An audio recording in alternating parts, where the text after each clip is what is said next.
ఆక్రమణలతో నిండిపోయిన మూసీని ప్రక్షాళన చేసేందుకు ప్రభుత్వం సిద్ధమైంది. నేటి నుంచి పరివాహక ప్రాంతాల్లోని పేదలకు ఎలాంటి నష్టం వాటిల్లకుండా చర్యలు చేపడుతుంది. ప్రభుత్వం అందించే సాయం గురించి చెప్పి ఒప్పించి ఆయా ఏరియాలను ఖాళీ చేయించడానికి సిద్ధమవుతున్నారు. మొదటి రివర్ బెడ్లోని ఇళ్లను ఖాళీ చేయించేందుకు సిద్ధమయ్యారు అధికారులు. ఆ తర్వాత బఫర్ జోన్ ఏరియాపై దృష్టి పెడతారు అధికారులు.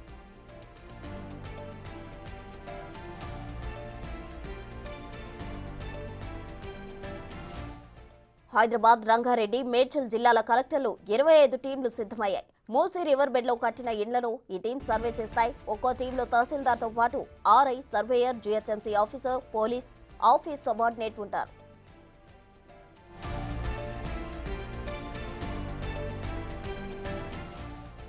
నేటి నుంచి మూసీ రివర్ బెడ్ ప్రాంతాల్లో తిరిగి ప్రాథమికంగా విషయాలపై అవగాహన తెచ్చుకుంటారు, సమాచారాన్ని సేకరిస్తారు. మూసీ రివర్ బెడ్ లో ఉన్న వారికి డబుల్ బెడ్రూమ్ ఇళ్ల గురించి వివరిస్తారు. ఖాళీ చేయించేందుకు వాళ్లతో ఒప్పిస్తారు.